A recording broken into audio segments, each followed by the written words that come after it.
ye aye ya pile Mukutu bangebe ye atonda bambongo atonda lolendo teo Mukutu bangebe ye akabaka na ye maboko kofungama Mukutu bangebe ye awuti moto akoti na brazao Mukutu bangebe ya pile sunga ba DJ Toke Présent Alino de DJ Unu Olinge bapenga ye patron Pourquoi okabaka te Olinge bapenga ye boss Pourquoi ofongama te Yo la belle grâce Bonjour balandi ya Mukutu TV chaîne kitoko oyo omesana kolanda mingi chaîne oyo ebetela bino masolo ya kitoko pe makambo oyo ya actualité pe makambo oyo etindaka mutu na développement. Le développement, c'est développement mental, physique, économique, tout. Donc, l'andaka chaîne Oyo, Mukutu TV, il y a M. Edgar Mukutu Mangebe. Merci mingi. Les loyo, to attaqué domaine moko très sensible. Mais Nabiso Awa, ils ont oublié. Ils ont domaine moko un peu négligé, oublié même quelquefois. Ils ont domaine nini. C'est le domaine agricole. Nous allons parler de l'agriculture, agribusiness. C'est ça qui fait le développement du monde. Nous, trois consabinotés, quand vous ne labourez pas la terre, un pays, une région, un village, une agglomération, une cité, une ville qui ne laboure pas la terre n'a pas droit au développement. Ça, je vous le confirme. Pourquoi? L'agriculture ezali métier moko kitoko ya koleka ba métier nyonso. Et puis pour votre information d'abord, na koyeba sabine loko yoke. Faut boyeba que parmi les 5 gros investissements dans le monde, agriculture les a déjà. Agriculture les a même liboso ya santé. Agriculture les a même liboso ya sécurité. L'agriculture les a même liboso ya immobilier. Donc l'agriculture vient juste après l'éducation. Donc le premier gros investissement dans le monde, c'est l'éducation.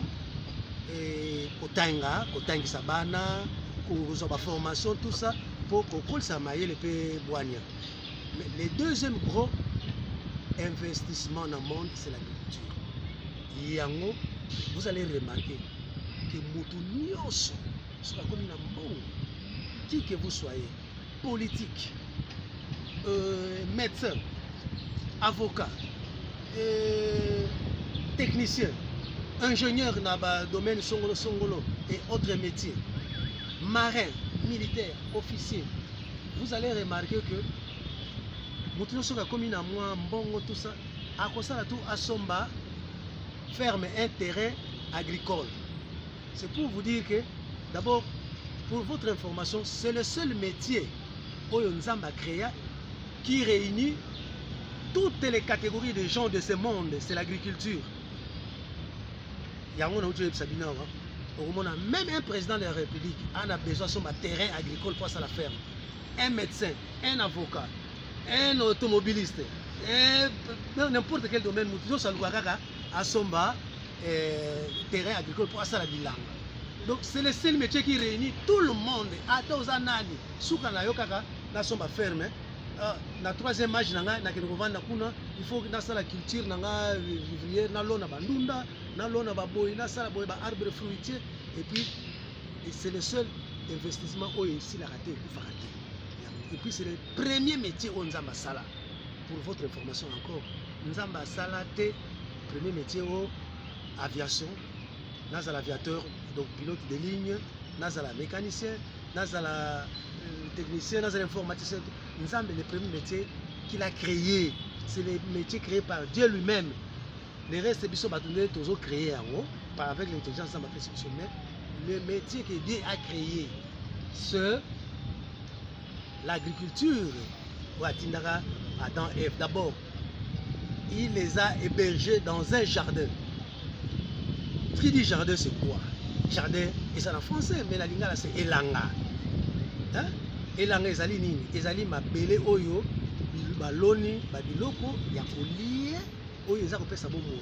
Et puis na kati na agriculture, ba branche eza ebele bato mingi bakanisa quand on parle de l'agriculture totalaka kolona te maziba donc les étangs la pisciculture eza branche agriculture élevage ya banzoi mpona kosala bamiel eza branche agriculture kolona bacoton oyo tokosala babilamba lelo eza branche agriculture badomaine eza ebele élevage kolona bangombe bataba basoso banini tout ça c'est dans l'agriculture yango ozomona balandi oyo surtout bino kuna na baka diaspora na oyo baza koto oyo na biso na Afrique tomonaka mingi na bapays développés bamécanicien bakoko bima na balabala basali grève bamagistrat basali grève bakiparati. Vous ne verrez jamais un président de la République, par exemple française, d'après ce cas exemple, descendre dans la rue le jour où voler jaune ou marché, avocat, gay, nani, marche. Mais le jour où les agriculteurs descendent sur la rue, comment saboter d'abord produits laitiers, dérivés agricoles. Tant on basalaka bakitaka, bazali kopesa bato pasi na mitema, puisque les gens doivent bien manger pour bien raisonner. Les gens doivent bien manger pour bien s'habiller. Les gens doivent bien manger pour bien se tenir debout, pour faire des analyses, pour faire des recherches. Il faut avoir une tête posée. Alors, la tête posée, ça vient quoi du ventre. Tant que vous êtes ventre est en communication dans le cerveau. Quand ici ça chauffe le ventre, alors nerf ça chauffe, donc tout est foutu. Yango, même des présidents de la République descendent dans la rue. Mais qu'est-ce qui ne va pas? Ils cherchent à négocier rapide avec des agriculteurs. Pour, ils ont un normal. Puis c'est quand un prix de pain bouge, c'est fini. C'est tout un régime aussi qui est bousculé. Yango, eza, biloko moko nazo pesa bino po boyeba. Qu'est-ce que l'agriculture? Importance par rapport à la vie à moto. Et puis, l'agriculture marche aussi de pair avec la médecine. Produits pharmaceutiques ça provient de produits agricoles, la agriculture. Vous allez remarquer quoi? Bakassa, banani. Ceux qui ont étudié la agronomie, la branche de phyto, zootechnique, phytotechnique, tout ça. Vous remarquez. Kuna bakoyeb sabino batang sabino bino moni fruit oyo bino moko boyebi o fruit oyo soko le yango ekosala yo purge boy na boy ndunda oyo soko le yango e kimiso diabète et loko boy soko le yango voilà. Donc c'est dans l'agriculture que on peut découvrir yango mon ba pesa conseil que na ba bande passante de la télévision au monde manger équilibré, manger 5 sortes de fruits par jour. Pour votre santé, ne mangez pas trop sucré, trop salé, trop gras, tout ça. Voilà. Donc tout ça, c'est dans l'agriculture. Parce que si vous avez des fruits, vous avez la longévité. Si vous avez des fruits, vous avez un équilibre sanitaire. Donc vous évitez, aux autres qui sont malades déjà en avance, diabète, prostate, c'est toujours dans des produits agricoles, légumes. Donc c'est comme ça. Il y a de ces produits agricoles ils ont un peu rare dans le marché. Pourquoi? Ils ont compte à l'industrie pour aller faire la transformation. Il y a des produits pharmaceutiques, il y a des produits moussous qui liquident. Il y a des tout ça. L'élevage, c'est dans l'agriculture, la pisciculture. Voilà les loyaux. Même une liste. On vous apprend. Donc, prochainement, nous vous apprendrons beaucoup de choses sur les poissons. Les lots, mais dans le prochain épisode, vous allez découvrir. Mais chez nous, ici, vraiment, subvention, l'État qui a payé sa bon. Nous, paysans, agriculteurs, à la RDC, il y a beaucoup de difficultés. Vraiment, toujours dans le prochain épisode, je vais descendre dans le terrain. Beaucoup de monde, puisque notre reporter il est souple à Kokoma, na terrain Trokoma, na terrain avec Trozana et na terrain. Vous verrez la difficulté où les gens rencontrent ici pour abimisa manioko, pour abimisa masango. Vous voyez comment est-ce que les paysans souffrent. Vous voyez comment est-ce que les pêcheurs souffrent. Il n'y a même pas, un système moderne, aquaculture. Ici, tout se mange périodiquement. Alors qu'il y a des moyens qui sont comme ça, permanents. C'est-à-dire, par exemple, les champignons. Ici, chez nous, il n'y a pas de culture des champignons.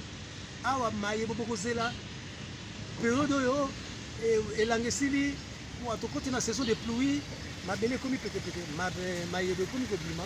C'est en ce moment-là batu basi babani ko sala cueillette comme l'époque ya Moyen Âge. Baye bazwa ko teka ya. Et puis ils vendent ça trop cher. Pourquoi c'est périodique? Et puis le la batu baye ba valeur nutritive na ou. Il raffole ça après ce moment. Alors qu'il y a moyen, il y a ça la culture les jours au jour, du janvier au décembre. Alors nous manquons de moyens, nous manquons des assistances. Il y a un organisme, une institution, une organisation non gouvernementale où l'Occident et d'Arabiso, tout collaborer puisque tout mais pour améliorer ma sur l'agriculture pour yango vraiment ça répète toujours c'est-à-dire j'insiste toujours que faites partout où vous êtes, même la simanda kunayo, vous qui me suivez, s'il y a un espace de 10 mètres, faites même un jardin. Un jardin jardin hors sol. Bateau bateau domaine hors sol, c'est-à-dire à partir il y a pavement, il y a ciment même dans la. Tu peux faire un jardin potager. Au colon a tomates, au colon a matembele, ça sort des patates douces, au colon a salade, des épinards, dans le ciment. Il y a des méthodes, beaucoup de monde, vous allez découvrir un jardin hors sol. À partir, il y a nzete, même il y a l'ikemba, nzete, il y a popola, on va ici, on va ici, au colon a kacha nzete, on a fait, vous mangez tout ça. Nous avons beaucoup de carences des produits agricoles, des produits alimentaires. Pourquoi? C'est un domaine un peu oublié, négligé. Surtout quand nous on grandissait, qu'est-ce qu'on disait quand on a un fermier, on te trouve analphabète, bourrique, quelqu'un qui n'a pas étudié tout ça. Alors nous étions dans l'erreur. Une erreur grave, autocommettant à l'époque. Même jusqu'aujourd'hui, hein, les gens ne veulent que mon aïe bien habillé et un Français de la rue là, tout ça, c'est ce qui fait sa vie. Mais il a un ventre affamé. Mais non, cultivé. Donc vous qui étudiez, vous des religieux, vous verrez que première leçon, c'est la culture, allez cultiver les sols. Voilà leçon, première leçon. Donc il faut éthique à la bonne. Cherchons à développer la terre. Partout où vous êtes, partout où vous me suivez, développez la terre. Vous allez diminuer beaucoup vous allez diminuer même le chômage. Vous allez diminuer même des grincements des dents. Vous allez diminuer même des murmures. Pourquoi? Quand les gens mangent bien, il y a les développements. Donc pourquoi? Puis c'est l'agriculture et puis ça rappelle la transformation. C'est à partir des produits agricoles, on s'est fait fabriquer, on s'est fait construire même des usines de transformation. Au Colombo, surtout quand tu as magasin, tu vois des semoules de blé, semoules de riz, semoules de maïs. C'est transformé. Et où tu as bilanga? Et où tu as bilanga? Des cortiqueuses, tout ça, tout ça, tu as des usines qui ont transformé. Et comme farine, et comme semoule, et ainsi de suite. Quand vous élevez dans un pâturage, vous élevez des bœufs, vous élevez des chevaux, des boutons, ngombe, tout. Tango bozo bimisa ba mai ba mabele na ngwana. Eke na usine kuna baki ko pasteuriser yango. Eke ko bimisa kuna lait que nous consommons chaque matin. Alors, ça rafraîchit la mémoire et à moi, même à Mokolo. et puis ça peut pour son autres kitoko. Et puis bah dérivé là où ils allaient, il y a du fromage, il y a beurre, il y a des yogourts, il y a des yaourts, tout ça va dériver. Donc tout ça c'est des produits agricoles. Et les gens oublient même que l'amba au bisoto l'attaque. C'est un produit agricole. Ça vient d'une plante, le coton. Il faut que ça la bilanga ya coton, il faut que l'on tout ça, c'est l'agriculture. Il y a une routine là et que quand tu as usine à transformation, on se fait fabriquer des tissus. Ça les lieux lamba les couturiers bah si mama yele, c'est lamba, ça te fait un grand monsieur, ça te fait un gentleman, ça te fait un sapeur, ça te fait une grande dame, ça te fait une demoiselle élégante, tout ça, l'habit. C'est un produit agricole. Alors, pourquoi yo moto za na millions za moto na milliards? Pourquoi ozokanga babiloko wana? Pourquoi ozokanga yango mbongo wana? Chercher à investir, chercher à assister les gens du domaine pour développer. Toi, tu te veux bien habillé, mais tu oublies qu'il faut qu'il y ait un paysan ou bien un agriculteur là-bas. Hein? On a besoin d'un tracteur, par exemple, une machine agricole pour planter des cotons.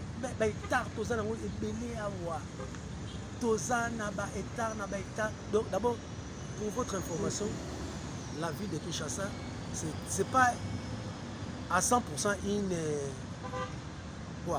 une ville à vocation urbaine, non. C'est une ville à 70 à 80% à vocation rurale. La ville de Kinshasa. Et puis, c'est l'unique ville au monde où il y a presque à vocation rurale. C'est-à-dire les extrémités. Il y a une autre ville à Kinshasa. Kolongwa, à la place de la centre-ville, jusqu'à la limite de la ville de Kinshasa, c'est 160 km vers Mongata là-bas. Alors que c'est juste ce que comme il y a un aéroport et centre-ville, c'est quelque chose de 25 km, tout ça. Mais là, c'est maintenant, c'est la savane, là c'est la brousse, c'est Kéti dans 160 km, des hectares et des hectares. Quand vous allez vers le nord là-bas, côté Bakingabwa, côté il y a une rivière là, Njili, là c'est côté la fleuve. Vous trouverez là-bas des rizières, des mamans qui font de Babilanga, ou Babilanga, l'os, tout ça. Quand vous allez vers Kimbansé, là-bas au côté, vers l'ouest là-bas, vous trouvez que tout le monde, il y a des mamans maraîchères là-bas. Quand vous allez vers même l'aéroport là-bas, au Kouta, maman Basaka Bilanga. Donc c'est une ville à vocation rurale, agricole. C'est plein d'espace. Yango, et Zaleka ba briefing, donc au Kota, na Mosino, na Wana, Obino Boyoki Wana, et Zaka Litanga, Nakacha Vera Mai. Nous sommes là, nous besoin d'informations. Merci, à bientôt, ciao.